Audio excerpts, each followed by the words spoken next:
posteriormente y para que puedan compartirla, por supuesto, con aquellas personas que consideren que le pueden sacar valor. Mi nombre es Gabriel Hidalgo y para mí es un honor estar aquí representando a GBM. Soy gerente de mercadeo de GBM. Y bueno, les deseo un muy buen día a todos y les doy las gracias por acompañarnos el día de hoy. Hoy vamos a estar hablando de un tema que hemos denominado que que es denominado el futuro está abierto. Vamos a hablar un poco sobre, aquí tenemos a Andrei Tumanov. Andrei Tumanov es un arquitecto regional de soluciones en GBM y nos va a estar explicando un poco cómo funciona toda esta cultura abierta, principalmente con soluciones de Red Hat, pero por supuesto de la mano de GBM. Así que buenos días, Andrei, ¿cómo estás?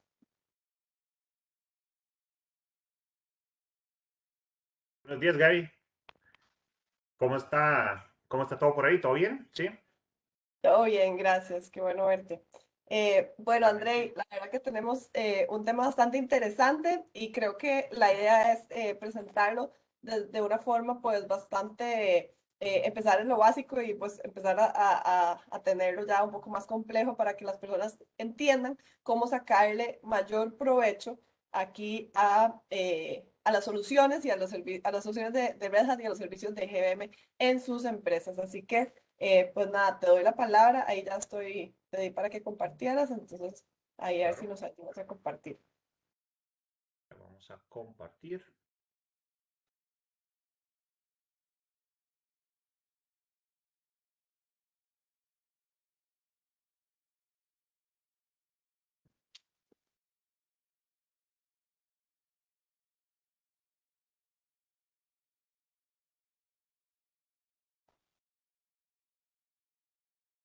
¿Está? Gracias.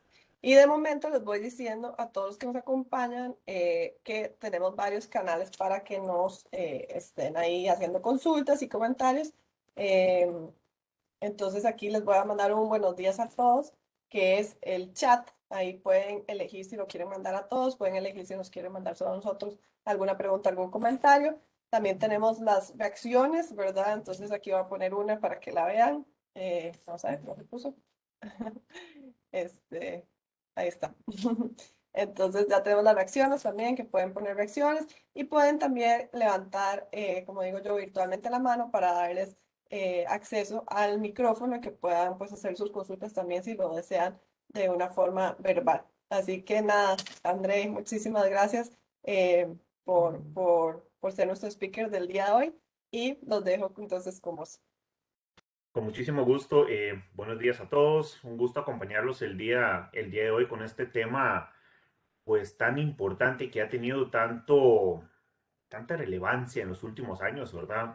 Muchos de ustedes posiblemente pueden recordar de los inicios de código abierto, de open source, ¿verdad? Cuando todo esto estaba apenas empezando y, bueno, realmente no se le veía mucho valor en aquel momento, ¿verdad? Realmente la gente no sabía en lo que se iba a convertir, ¿verdad? Que realmente llegó a ser el modelo de desarrollo de software por excelencia y el que digamos, ha generado proyectos más grandes y más exitosos en la historia, ¿verdad? Eh, eh, para poder realmente generar toda esa innovación y todas esas cosas nuevas y buenas que nosotros pues tenemos hoy día. Entonces, para comenzar, me gustaría hablar un poco de la historia de código abierto, que eso realmente es un tema que posiblemente muchos ya conocen, algunos tal vez no tanto. Eh, lo que sucedió con el software, bueno, ustedes saben más bien que históricamente desde los años 70, cuando realmente se ha estado desarrollando todo este tema de ya más masivo del tema de software, el tema de informática en general, ¿verdad? Donde manejábamos esos mainframes grandes, ¿verdad? Realmente esos mainframes todos tenían un sistema operativo que en ese caso era Unix, ¿verdad? Y Unix había pues muchísimos sabores, ¿sí? Teníamos cualquier cantidad de sabor de Unix. Ya en este momento pues quedan pocos, relativamente, bueno, pocos, realmente sí, quedan bastante contados con dedos de una mano, ¿verdad? los que están en ese momento operando. Sin embargo, en aquel momento eran muchísimos, ¿verdad? Entonces, cada proveedor, cada fabricante tenía pues su propio Unix, ¿sí? Para correr en sus máquinas.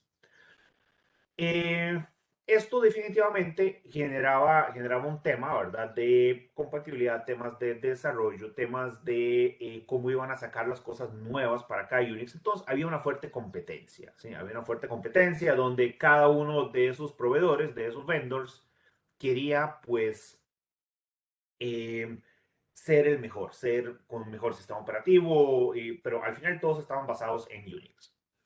Entonces, lo que sucedió y lo que empezó a suceder es que un programador llamado Richard Stallman, me imagino que igual han escuchado el nombre en algún momento. De hecho, Richard Stallman es uno de los abogados más grandes, digamos, que hay en el tema de software libre, ¿sí? De hecho, bueno, había venido creo que a Costa Rica en un par de ocasiones con tema de software libre también. Entonces, realmente nosotros pues hemos tenido bastante exposición a través de Free Software Foundation, que es precisamente lo que él creó. Y lo que hicieron en aquel momento Richard Stallman y un equipo de programadores es básicamente tratar de romper ese círculo de Unix, ¿verdad? Y hacer algo diferente, pero que realmente pueda ser compatible, puede ser similar para las personas que ya conocen Unix, pero por el otro lado que no sea cerrado, que sea algo que realmente la gente puede ver el código, puede contribuir, puede ser un montón de correcciones, digamos, que ellos quieran hacer para temas de estabilidad, temas de mejoras, temas de seguridad, lo que sea. Entonces, claramente, si ustedes se ponen a ver, y eso es una de las preguntas muy, muy buenas que siempre salen, ¿verdad? ¿Y por qué es que ahora que hablan de Linux, que es, de alguna manera es el flagship, digamos, del código abierto, ¿sí? ¿Por qué realmente Linux es tan similar a Unix? ¿Por qué las cosas son iguales? Los comandos son iguales. El tema es que realmente no son los mismos. Sí, tienen la misma entrada y tienen la misma salida, pero el código por dentro es distinto. ¿Ok? Como al final Unix era código propietario, código cerrado, lo que hizo Richard Stallman y su equipo, a través de Free Software Foundation que ellos crearon, es simplemente hacer lo mismo que hacía Unix, nada más que reprogramarlo todos ellos, digamos, todos esos comandos y todo ese software que hay ahí, reprogramarlo ellos mismos, conservando en la medida de lo posible la misma entrada, la misma salida. Por eso es que en ese momento alguien puede decir, bueno, perfecto, es que si escribo el comando cp, que es para copiar, por ejemplo, un archivo, realmente se comporta exactamente igual que en Unix que en Linux. Sí, claro, esa era la idea, pero por dentro el código es distinto. ¿Sí? El código es distinto. Ellos programaron todo diferente. ¿Sí? Eh, entonces, lo que sucedió es que durante varios años de trabajo ellos lograron hacer todo ese shell nuevo, ¿verdad? Para poder utilizarlo realmente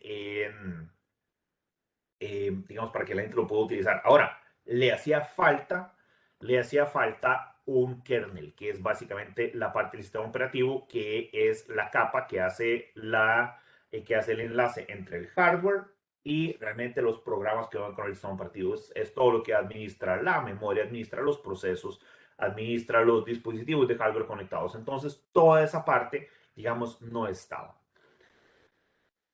Eh, entonces, realmente lo que sucedió después es que en 1991, utilizando Minix, que básicamente fue un proyecto que tenía Andy Tattenbaum, eh, realmente un estudiante finlandés, Linus Torvalds, desarrolla un kernel de código abierto, ¿sí? Igual a través de un esfuerzo de comunidad, pero realmente él era lo que lo estaba liderando. No se me olvida la fecha, digamos, del release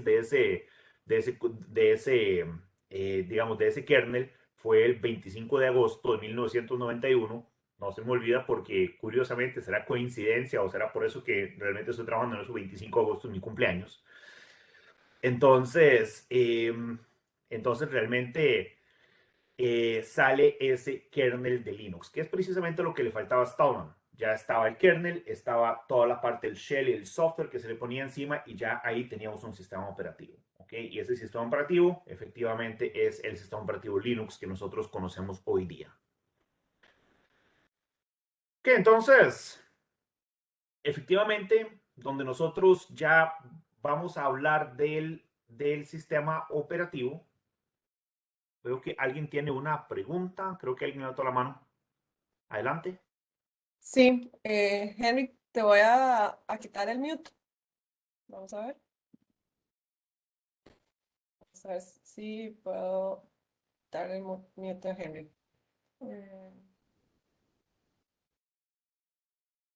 Qué raro. No está dando la opción. Aquí está. Vamos a ver si lo logro.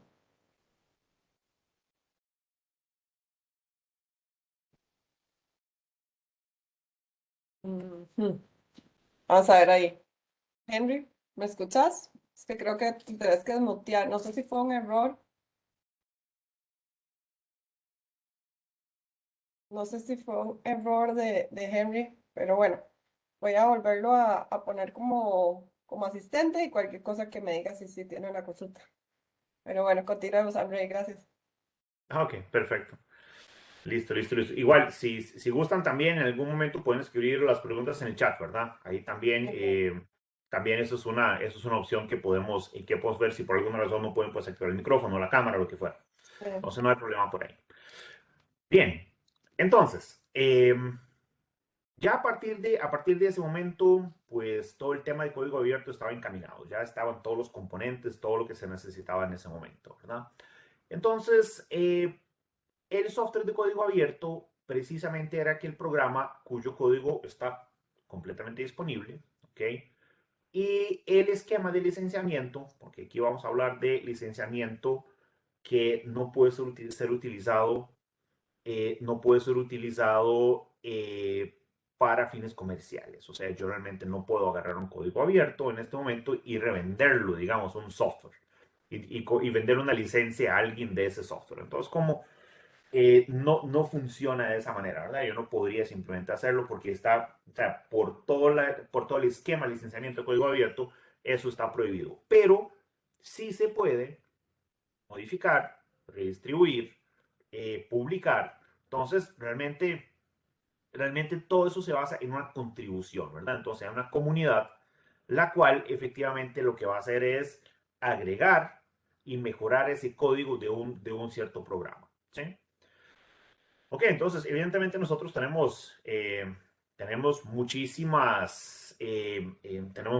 software código abierto, ¿sí? Hay unos que son 100% open source y que nunca han sido, digamos,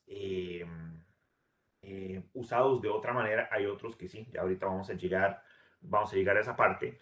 Y realmente lo que hizo Richard Stallman en su momento, bueno, si ustedes, digamos, se ponen a leer un poco más de Richard Stallman y las cosas, digamos, lo que él le ha hecho, ha dicho y todo eso, se dan cuenta que digamos, digamos, es un defensor, digamos, de todo lo que son los derechos de software libre, ¿verdad? Y a veces tiene también manera de expresarse un poquito. Perfecto, perfecto, excelente, Henry, bienvenido, un gusto tenerlo por acá. Había un mensaje por ahí. Entonces Richard Stallman digamos, a veces tiene una manera de expresarse un poco sarcástica, tal vez, como podemos hacerlo así. Entonces, entre esas cosas, inventó lo que es el concepto de copyleft, ¿verdad? Todo el mundo sabe el copyright, ¿verdad? Que son los derechos de autor. Bueno, pues copyleft es todo lo contrario, ¿sí? Entonces con copyleft, efectivamente es aplicado al software. Richard Stallman define 4 libertades, ¿sí? Libertad de usar el software para cualquier propósito, libertad de modificar el software según sus necesidades, libertad de compartir el software con sus amigos y vecinos y la libertad de compartir los cambios que hace. Entonces, realmente esas 4 libertades lo que nos permiten hacer es simplemente pues no preocuparnos tanto por tener que comprar el software o licenciarlo, sino que el software está ahí. Yo lo encuentro en un estado, si yo necesito modificarlo, adaptarlo a mis necesidades, pues lo puedo hacer sin ningún problema. Y si las modificaciones que yo hice pues son buenas, yo puedo compartir esas modificaciones con los demás para que puedan aprovechar lo que yo hice, lo que yo contribuí. Entonces, es básicamente de lo que se trata, ¿sí? Ahora, si nosotros seguimos por acá, eh, podríamos hablar, digamos, de un ejemplo que es la parte de Linux, ¿verdad? Que Linux realmente es como la parte más conocida de código abierto, ¿sí? De hecho, Linux en este momento se considera el proyecto de desarrollo de software más grande y más exitoso de la historia, ¿sí? Precisamente por la cantidad de líneas de código, por la cantidad de tiempo que se duró haciéndolo, porque realmente, o sea, los cambios de Linux y el avance que ha habido ha sido realmente muy rápido, ¿sí? Entonces, Linux básicamente es un sistema operativo que se utiliza para poder, digamos, para poder correr servidores, para poder correr máquinas de workstations, digamos, portátiles, cualquier cosa. Y aparte de eso, también Linux, si ustedes se ponen a ver, se utiliza en montones de cosas, empezando por sistemas operativos de los teléfonos, ¿sí? Y también lo podemos encontrar en muchísimos dispositivos, ¿verdad? Dispositivos que no necesariamente sean como computadoras, pero ustedes los encuentran en routers, los encuentran en switches, los encuentran en dispositivos caseros, en televisores, en lo que sea. Entonces, realmente se encuentra en muchísimas cosas precisamente por su versatilidad y precisamente por ese desarrollo open source donde la gente de la comunidad empezó a adaptar digamos, adaptar ese Linux hacia lo que sea necesario, ¿verdad? Hacia sus necesidades, que es precisamente lo que habíamos hablado ahí. Eh, en Linux nosotros estamos manejando un concepto de distribución, ¿verdad? Entonces está el kernel de Linux, claramente, ¿verdad? Y sobre ese kernel nosotros vamos a tener digamos, un set de herramientas o aplicaciones que al final van a ser una distribución que va a ser para un cierto propósito, ¿verdad? De esos hay muchos. Realmente si nosotros nos ponemos a ver los padres de Linux, realmente hay tres, ¿sí? Debian y Slackware. ¿Sí? Esas son las tres distribuciones más viejas, de las cuales todas las ramificaciones de distribuciones han salido y realmente son cientos, digamos. O sea, son muchísimas distribuciones. Hay una página oficial que se llama distrowatch.com donde ustedes pueden ver el estado de las distribuciones. Y si quieren ver algo curioso, digamos, para que vean, le entiendan la magnitud, digamos, de cómo se ha desarrollado Linux a través de los años, eh, pongan en Google Linux Distro Timeline, ¿ok? Y lo que les va a salir es toda una ramificación, digamos, de las diferentes distribuciones de Linux, digamos, y su descendencia realmente desde esos tres padres que existen, ¿verdad? Entonces ahí ustedes van a encontrar Debian, van a encontrar Ubuntu, van a encontrar incluso Android, van a encontrar diferentes distribuciones vivas y las que ya pues están descontinuadas también, que hay muchas. Entonces realmente ahí ustedes van a ver, van a entender, digamos, la magnitud de ese proyecto realmente de software. ¿Ok? Ahora, vamos a llegar a la pregunta del millón aquí, ¿verdad? Y esa pregunta es, bueno, perfecto. Ya nosotros sabemos que Red Hat trabaja con software libre, ¿ok? También nosotros sabemos que software libre no hay que pagar por él, pero también sabemos que a Red Hat hay que pagarle por el software, digamos, que distribuye, ¿verdad? Entonces llegamos a esa pregunta del millón que es, bueno, ¿por qué pagarle a Red Hat por software gratis? ¿Ok? Entonces eso es una excelente pregunta realmente y es precisamente la pregunta del tema, ¿verdad? Resulta que eh, claramente open source no se puede vender. ¿Ok? Yo no puedo simplemente bajar un software por ahí con licencia open source, modificarlo, agregarle tres cosas y después decir, bueno, voy a cobrar licencia por esto. Voy a cobrar licencia por esto. ¿Sí? Entonces, pero por el otro lado, existe un tema fundamental también, ¿verdad? que es que todos ustedes probablemente o muchos trabajan en empresas, algunos en empresas grandes, otros tal vez no tan grandes, ¿verdad? Pero todas las empresas usan software, ¿verdad? Y todas las empresas tienen que manejar sin duda alguna el concepto de disponibilidad, ¿sí? Y la disponibilidad es precisamente cuánto tiempo yo puedo contar con ese software, ¿verdad? En términos porcentuales. ¿Sí? Entonces, si yo, digamos, si la empresa donde yo estoy trabaja de 8 a 5, ¿ok? Pues lo ocupo de 8 a 5. Si la empresa es 24/7, pues será 24/7. Pero hay un detalle muy importante y es precisamente si nosotros todavía hace unos años usamos mucho proceso manual, ¿sí? Entonces, si yo llegaba a hacer la factura o llegaba a hacer lo que fuera, ¿verdad? Entonces yo podía hacer la factura manualmente, si es que el software no funciona. Ya en este momento, la dependencia que nosotros tenemos de software y de informática en general es un tema realmente que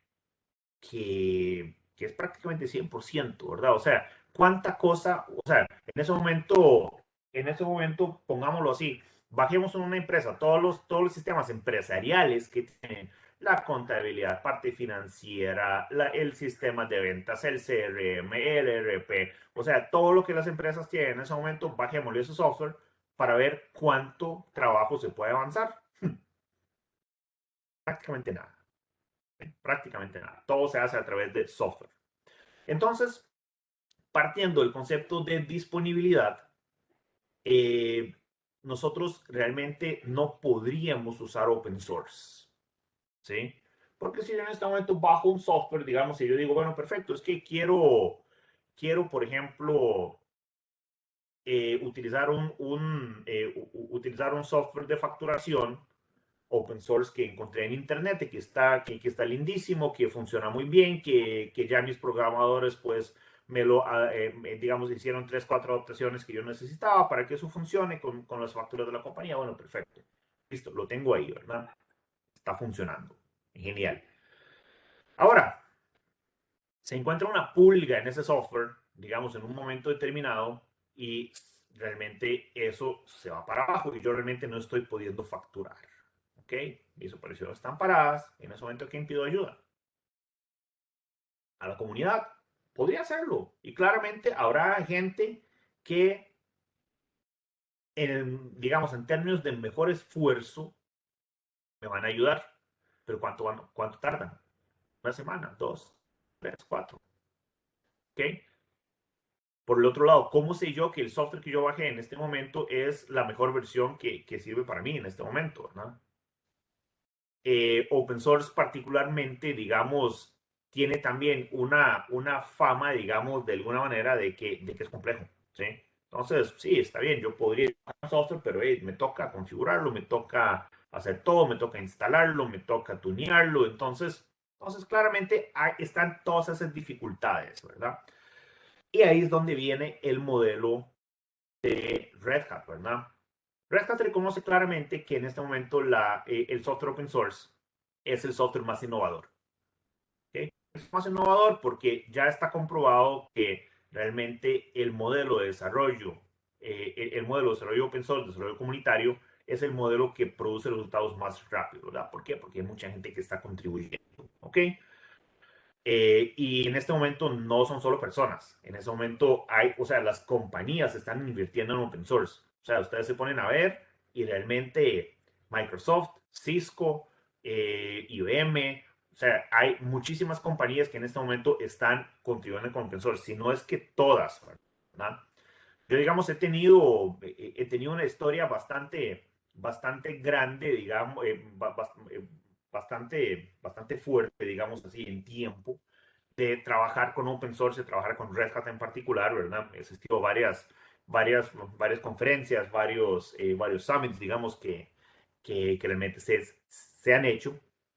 Y a mí, por ejemplo, o sea, yo no, digamos, las compañías que trabajaban con código cerrado anteriormente, ¿verdad? Realmente, o sea, llamaban Linux Cancer, ¿verdad? O sea, no, no participaban con proyectos de Linux, entonces pensaban que realmente toda la parte open source era un tema pasajero y que nunca iba a llegar a ser nada. Hasta que yo recuerdo claramente el Red Hat Summit de 2016, sí, que eso fue hace 6 años, sí, eso fue hace 6 años, donde, donde realmente la cosa cambió. Okay. Recuerdo la presentación de Microsoft, por ejemplo, en aquel momento, ¿verdad? Donde presentaron el SQL Server corriendo sobre Red Hat. En aquel momento una demo, un beta que tenían, ¿verdad? Ya en ese momento es una realidad, obviamente.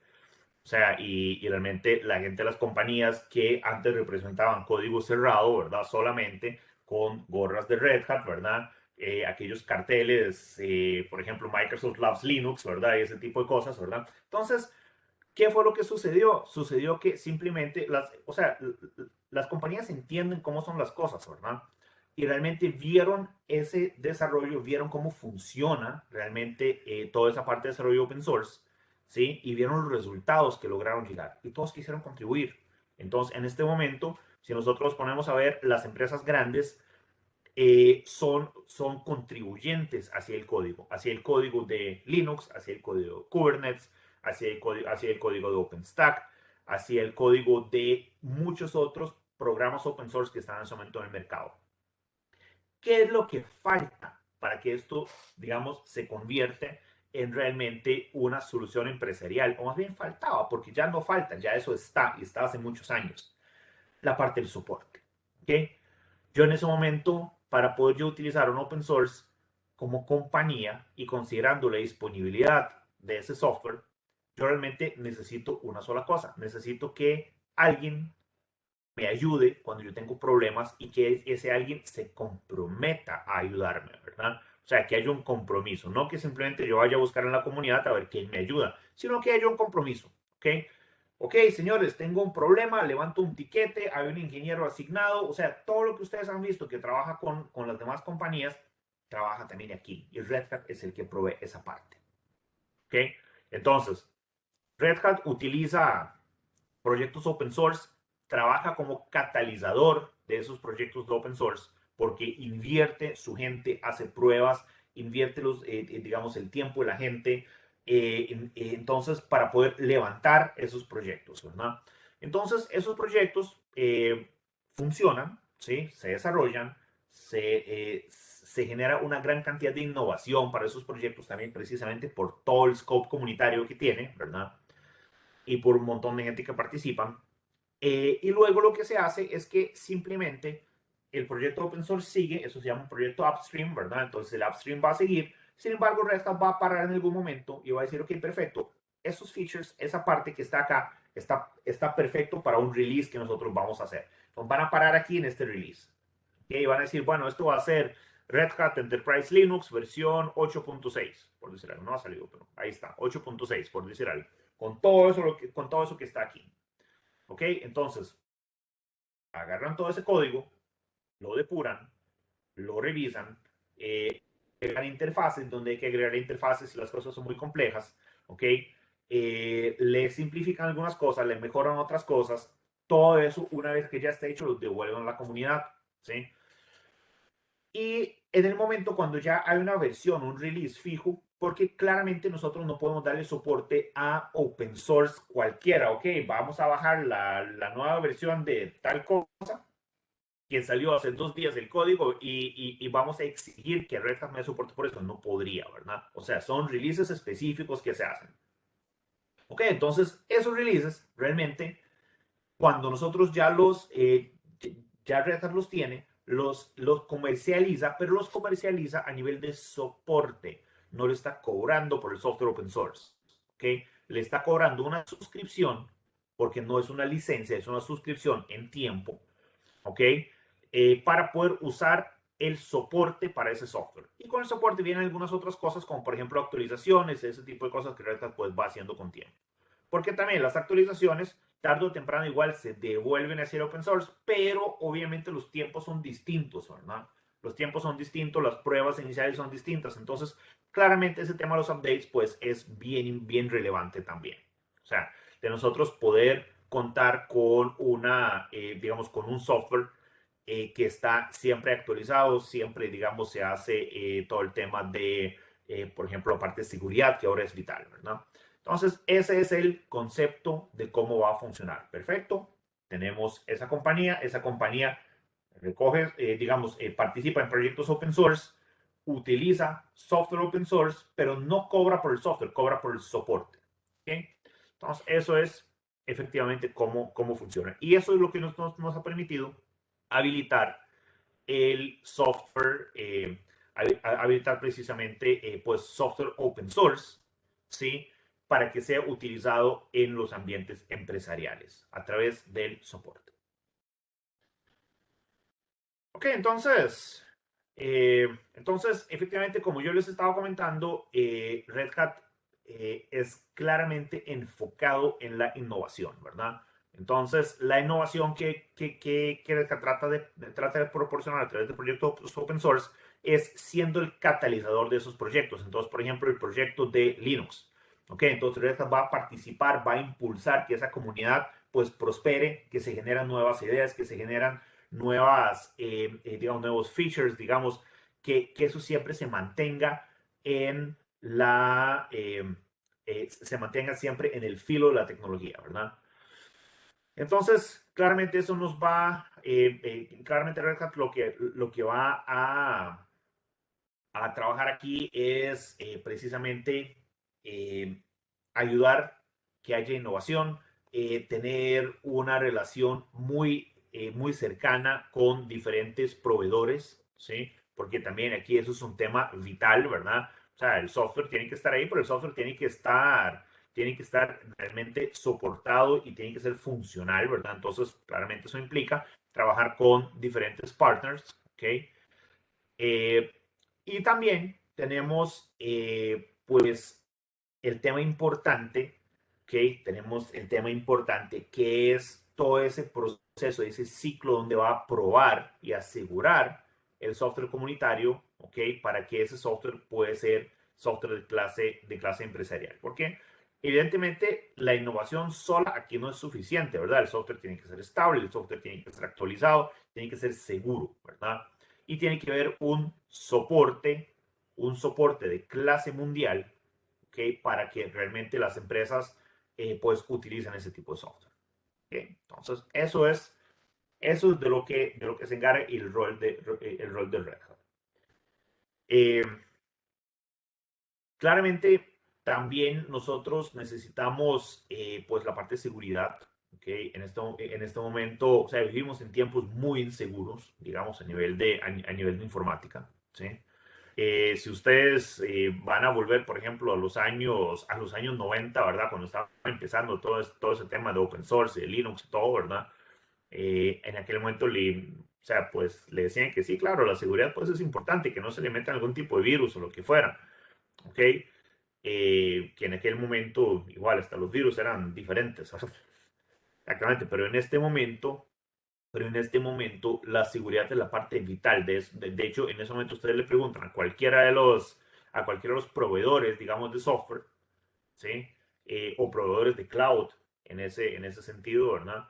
Eh, y si antes, hace años todavía le van a decir, ah, no, es que somos los más rápidos, es que queremos ser los más rápidos, queremos ser los que tenemos más features y más innovación, queremos realmente tener el mejor performance para nuestros clientes. Bueno, esto lamentablemente por todo el problema de crimen cibernético, ¿verdad? Ha pasado muchas veces al segundo plano, ¿verdad? En este momento usted le pregunta a cualquier compañía y le van a decir, no, queremos ser los más seguros, ¿ok? Y los más seguros es precisamente, ese es el tema, ese es el reto muchas veces, ¿verdad?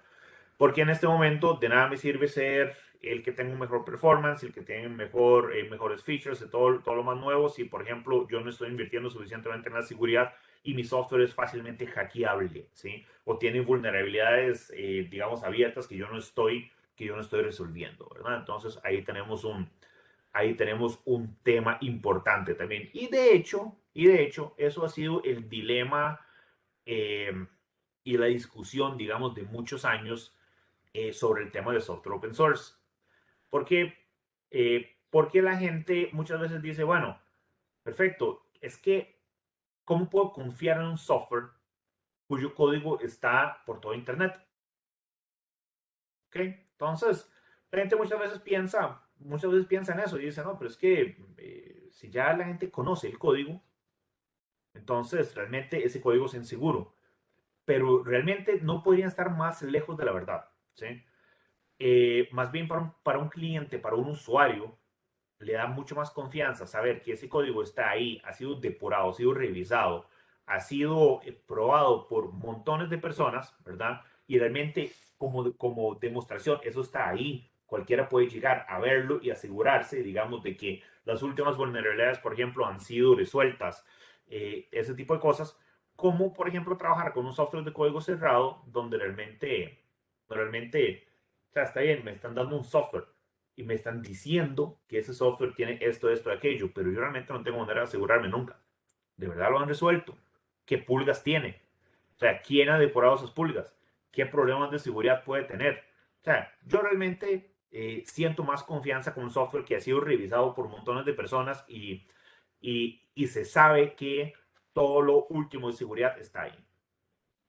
Aparte de eso, obviamente, Red Hat, digamos, cuenta con certificaciones de mercado a nivel de seguridad, importantísimo, ¿verdad? También tiene herramientas muy importantes que se utilizan, por ejemplo, Insights, ¿verdad? Ahorita en un rato vamos a hablar un poco más de esto. Eh, entonces, realmente la seguridad es una prioridad aquí, ¿verdad? Entonces, no es que software por ser open source, por estar en Internet, es software inseguro, más bien todo lo contrario. ¿Ok? Y la parte de aseguramiento, ¿ok?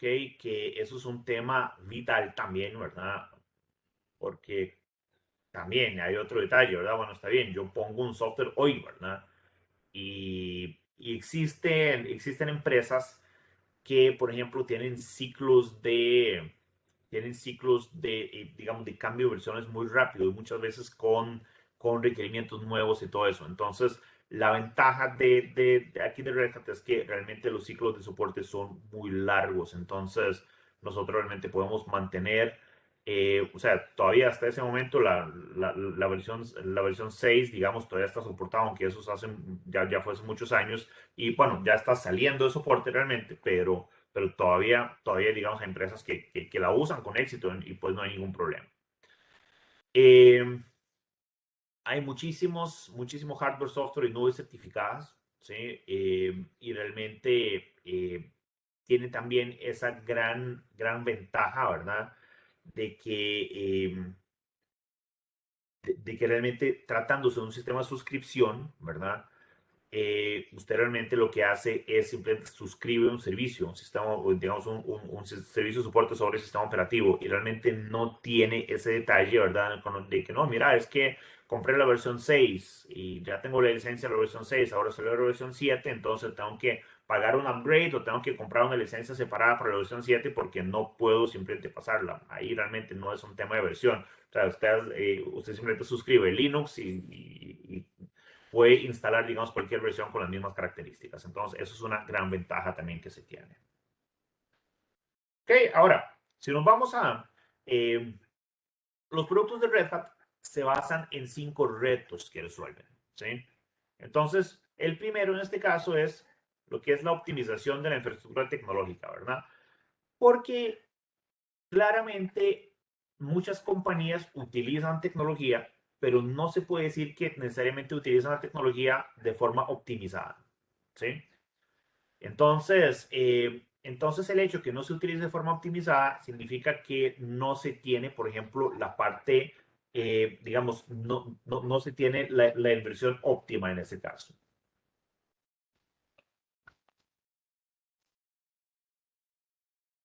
No se cuenta con la tecnología en su versión óptima, ¿verdad? Entonces no tenemos los ahorros de costos, por ejemplo, no tenemos, por ejemplo, el mejor footprint. Ahora, por ejemplo, el tema ambiental, que es importante también, donde nosotros queremos reducir la huella de carbono, ese tipo de cosas, ¿verdad?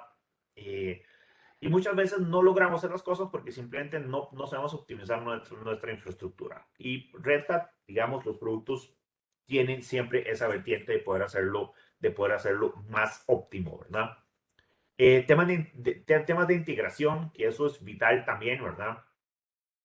No hay nada peor que tener, digamos, una compañía, mucho software que no se integra entre sí, ¿verdad? Entonces tenemos que pasar por procesos complejos, por pipelines, por transformaciones, para ver de qué manera nosotros realmente podemos manejar toda esa parte. ¿Sí? Ahora, por ejemplo, con el tema con todo el tema de los datos, ¿verdad? O sea, los últimos años han sido marcados por la habilitación de los datos, ¿verdad?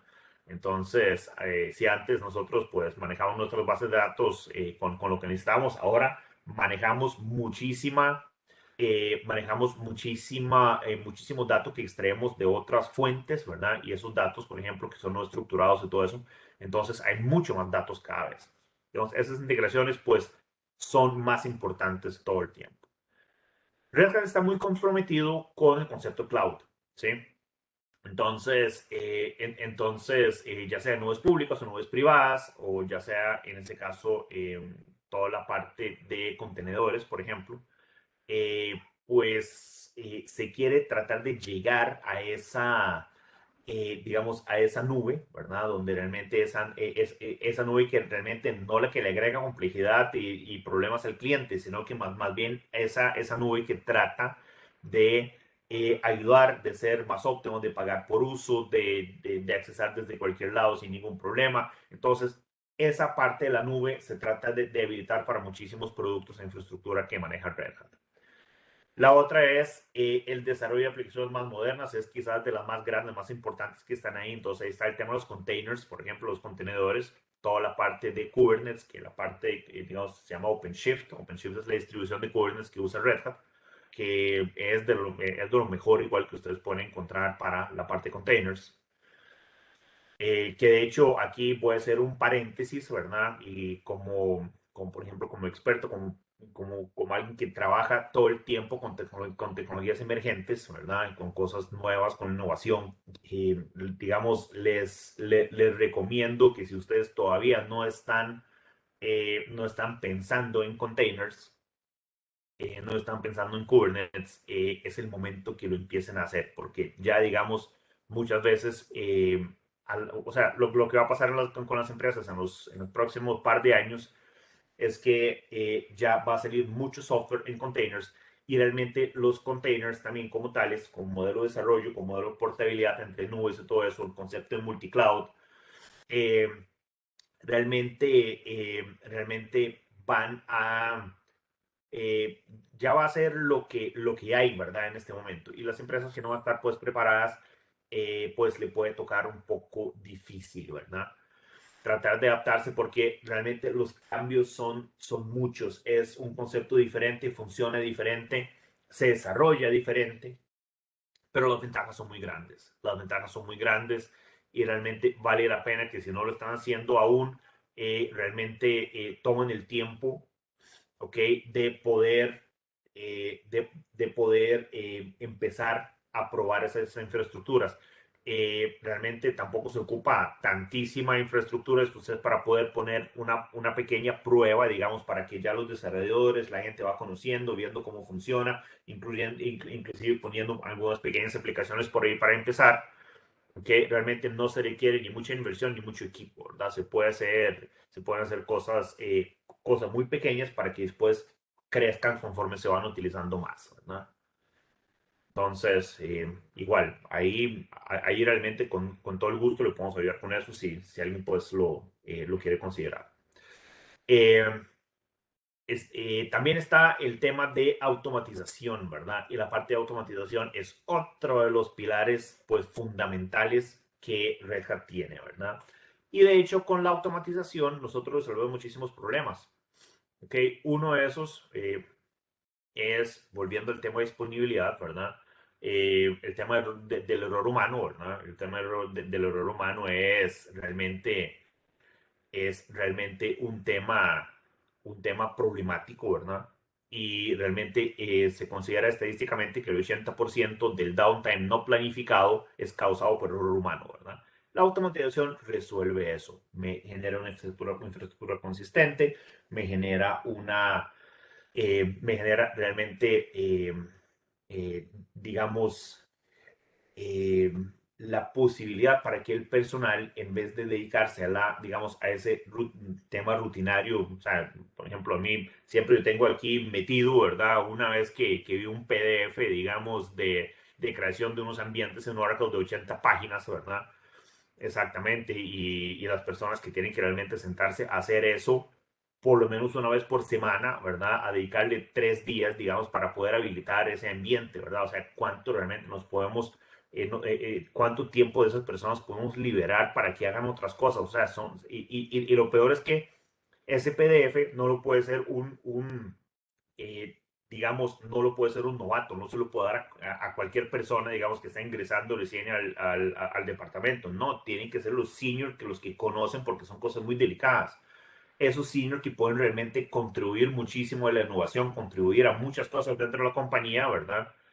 Eh, y realmente lo que tienen que hacer es ir habilitando ambientes de forma rutinaria donde realmente eso no tiene ningún beneficio para la compañía, ¿verdad? Entonces, claramente lo que nosotros queremos llegar con la automatización es poder cambiar esa parte, y la automatización es una cultura también. Nosotros normalmente no vamos a querer meter un especialista de innovación, de automatización en una compañía para que se ponga a automatizar todo, ¿no? Queremos enseñarle a automatizar a todos, que eso es una comunidad, una cultura de automatización la que nosotros queremos, digamos, deberíamos de crear dentro de una compañía. Es más fácil enseñarle a automatizar a los expertos que enseñarle a un experto en automatización todo lo que saben los demás. Entonces, eso también es claro. Aquí tenemos un portafolio de productos que podemos ver que realmente los productos de Red Hat van a cubrir todo, ¿verdad? Entonces, podemos ver la parte de infraestructura de hardware, podemos ver lo que nosotros vamos a poner software de infraestructura. Ahí tenemos Linux, tenemos la parte de OpenStack, que son precisamente nube privada, la parte de Red Hat Storage, que es Software Defined Storage. Tenemos la parte de virtualización, que también tenemos software por ahí. Vienen servicios de middleware que normalmente van a estar basados sobre algunas de las plataformas, ahora cada vez tirado más hacia OpenShift, que es precisamente Kubernetes y la parte de containers. ¿Sí? Y por fin tenemos pues arriba la parte de lo que son herramientas de desarrollo, que todo esto por cierto es integrado, ¿verdad? Y como pueden ver también tenemos algunas líneas transversales que son las que se utilizan para todo. Ansible, que es la parte de automatización que se usa en todo, ¿verdad? Tenemos pues algunos otros servicios, ¿sí? Como por ejemplo Satellite para manejo de la infraestructura. Y tenemos evidentemente la parte de seguridad que, como pueden ver, encapsula absolutamente todo. Aquí un breve repaso de lo que tenemos en la parte de Red Hat. Bueno, Linux, que es la plataforma empresarial de Linux más popular. De hecho, o sea, no estoy hablando aquí de open source, digamos, como por ejemplo, no sé, Debian, digamos, que no tiene un soporte comercial, ¿sí? Pero de los Linux que se pueden soportar comercialmente, Red Hat por mucho es el más popular, ¿sí? Tenemos Red Hat Enterprise Virtualization, que es básicamente la plataforma de virtualización, donde yo puedo correr mis máquinas virtuales, ¿sí? Entonces, ahí igual podemos virtualizar Linux, Windows, lo que sea. Tenemos OpenStack, que en ese caso OpenStack básicamente es la plataforma de nube privada, ¿sí? Entonces podemos crear nubes privadas con OpenStack. Que aquí tenemos OpenShift, que es plataforma de contenedores. CloudForms, que ya en este momento, por eso es que aquí estamos hablando de Red Hat y de IBM, ¿verdad? Ya digamos lo que es CloudForms en ese momento está administrado por IBM. Entonces hay un producto que se llama Multicloud Manager, que es precisamente el que se va a encargar de esa parte, de manejar diferentes nubes e infraestructuras. Tenemos Satellite, que precisamente es el producto para, digamos, administrar la infraestructura, ¿sí? Entonces, manejar los updates, manejar toda la parte de automatizaciones, aprovisionamiento, entonces, todo ese tipo de cosas para los Linux. Tenemos Storage, que básicamente viene en forma de cluster de Ceph. Igual está muy enfocado hacia Ceph en este momento, que ha sido, digamos, una plataforma tal vez más exitosa en ese momento, bastante, ¿sí? Donde básicamente Ceph es una plataforma de Software Defined Storage, ¿sí? Donde nosotros realmente podemos manejar nuestro almacenamiento, digamos, digamos de manera hiperconvergente, por ejemplo.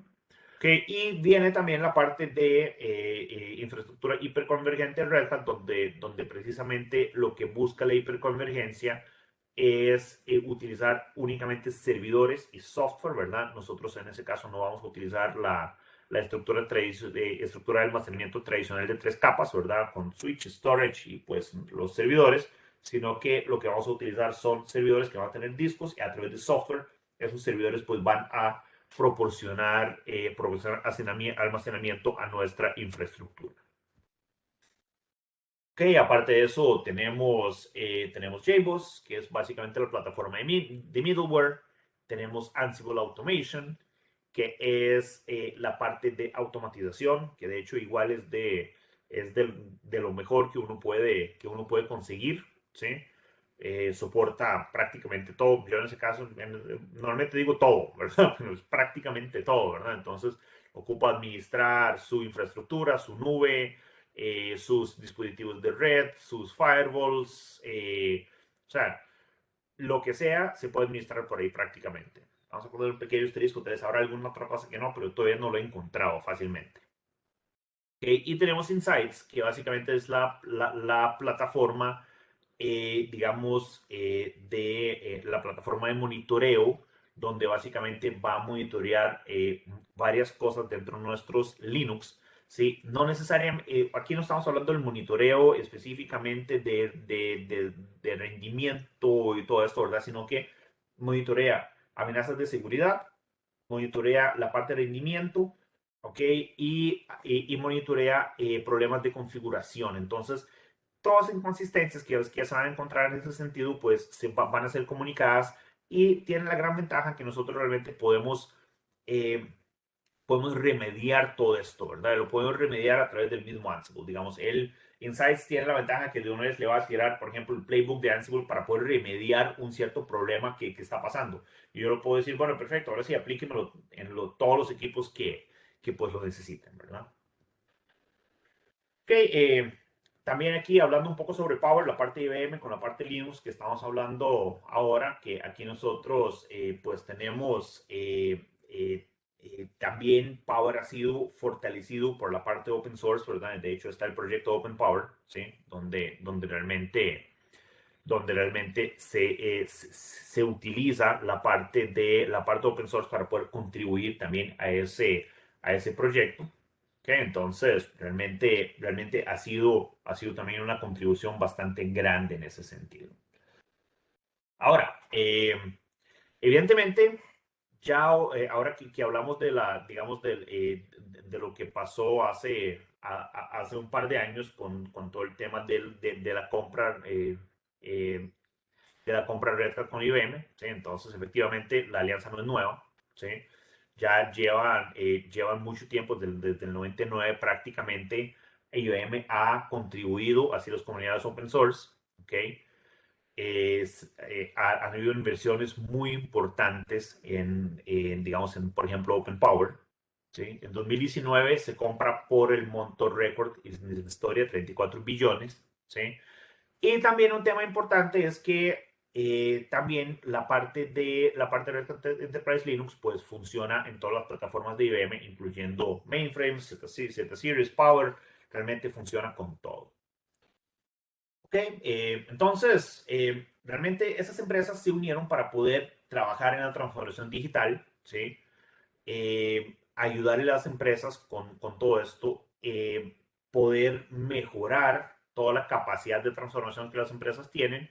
Y realmente Red Hat Enterprise Linux ha sido muy importante para trabajar con servidores Power para poder darle las mejores opciones a los clientes. Y obviamente ahora lo que están trabajando es la integración de los portafolios que se tiene, que ya realmente lleva bastante tiempo, pero obviamente los productos son grandes y han habido pues, movimientos importantes para poder realmente interconectar y certificar todo, ¿verdad? Y los productos que han salido han sido maravillosos realmente. Okay, y realmente esto confirma una vez más todo eso lo que está pasando, que realmente el futuro y el éxito están en el open source. Aquí quedo atento a preguntas que ustedes eventualmente puedan tener. Gracias, Andrei, por esta explicación, porque realmente, como les dije en un inicio, pues nos guiaste, ¿verdad? Por todo este tema de cultura de open source o cultura abierta. Creo que a veces nos cuesta entender estos conceptos tan ambiguos, ¿verdad? Que no podemos de alguna manera materializarlos. Y sobre todo lo que también explicaba, ¿verdad? Nos preguntamos que porque algo que es gratis y abierto se cobra. Entonces, como bien lo dijiste, pues tiene mucho que ver con el tema de soporte, administración y demás. Aquí estamos viendo a ver si alguien tiene alguna consulta, si tiene un comentario, pues bienvenidos sean los consultas y comentarios. Em, de nuestro No, lado, de nuestro... Ajá, recordarles también que digamos, todas estas soluciones, pues nosotros estamos en toda la disposición de ayudarles en lo que ustedes necesiten.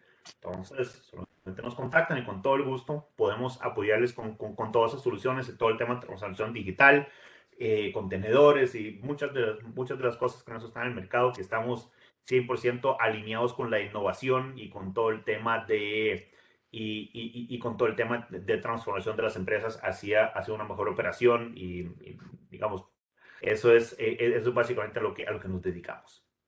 así Creo que es. hay una pregunta por ahí. Ajá. Sí, dice Xiomara que si Kubernetes es parte de Red Hat y cuál sería su utilidad, que si puedes explicar y profundizar un poco. Claro, bueno, Kubernetes no es parte de Red Hat. Kubernetes es un proyecto de código abierto, ¿ok? Inició por Google hace mucho tiempo, pero igual es open source, entonces no tiene como dueño, digamos, directamente. Eh, Red Hat comercializa a través de soporte igual una versión, digamos, una distribución más bien de Kubernetes que se llama OpenShift. ¿Ok? Entonces OpenShift es lo que Red Hat, digamos, pone a disposición de los clientes. OpenShift es una plataforma de orquestación de contenedores. Ok, entonces, el tema de los containers, que lo que yo estaba comentando ahora, ¿verdad? Que es la nueva manera de trabajar, ¿sí? Donde nosotros ya no vamos a tener que trabajar con máquinas virtuales, digamos, directamente, donde tenemos que tener un sistema operativo y tenemos que tener instalado todo en una máquina virtual, donde obviamente cada máquina va a repetir esto, ¿verdad? Sino que el container bueno, primero nos lleva virtualización, ¿sí? No hay virtualización. Y segundo, que los containers básicamente técnicamente es un aislamiento de proceso. Entonces yo tengo un proceso y yo a ese proceso le voy a dar lo que ese proceso necesita para correr y voy a containerizarlo en un container, ¿sí? Básicamente. La ventaja que eso tiene es que, por ejemplo, si yo estoy corriendo, no sé, un servidor web, un Apache, por ejemplo, entonces estoy corriendo el proceso de Apache y le estoy poniendo lo que se necesita. Estoy pasando de una máquina virtual que me lleva a tomar un sistema operativo, la configuración, o sea, todo lo que tiene que llevar, ¿verdad? De varios gigas, voy a pasar a un container, digamos que va a pesar 100 megas o 200, ¿sí?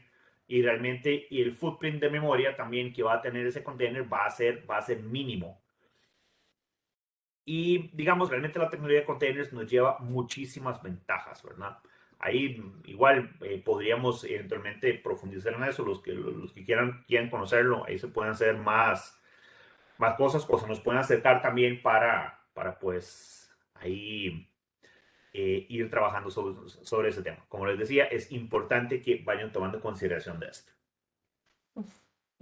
Sí, buenísimo. Yo creo que existen muchas tecnologías para las empresas y a veces nos cuestan entender unas más que otras y bueno, y obviamente según lo vengo mencionando en varios webinars, Andrés, según la necesidad de la empresa, los objetivos, según la industria, el tamaño de la empresa, pues así hay que ir de alguna manera, bueno, nos corresponde a nosotros como GBM, ¿verdad? Y como responsables de alguna manera ir asesorando a las personas en esas necesidades.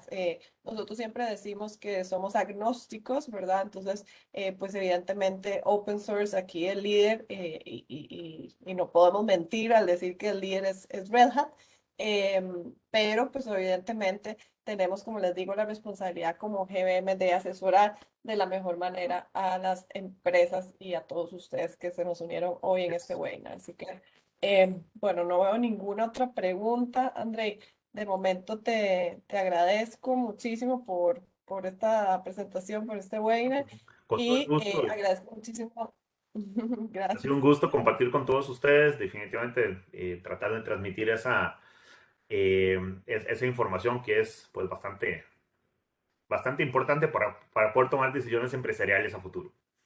Exacto, así es, gracias. Y por supuesto, gracias a todos los que nos acompañaron el día de hoy, ¿verdad? Por unirse a este webinar de GBM. Y les dejé aquí en el chat el link para que se puedan registrar a más de nuestros webinars y a más de nuestros eventos que son totalmente gratuitos. Así que aprovechen porque lo que queremos es apoyarlos, como ya lo vengo diciendo en la mayoría de los eventos, apoyarlos en estos temas tecnológicos, apoyarlos en asesorarlos.